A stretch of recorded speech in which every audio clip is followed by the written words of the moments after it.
Guys, dito kami sa may ano to? Ponderosa. Ponderosa, Puerto Galera. Ayan dito. Zipline sila. So yun.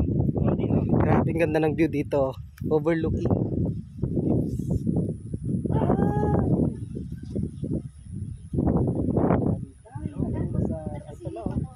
Saan si Silip?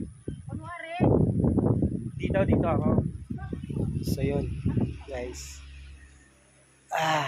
Grabe. Sulit ang ating pasyal dito sa Puerto. Natanaw mo yun. Ayan, diba? So yun, guys. Halos ang ulap na yan na. Malamig na rito. Malamig na yung panahon. Grabe.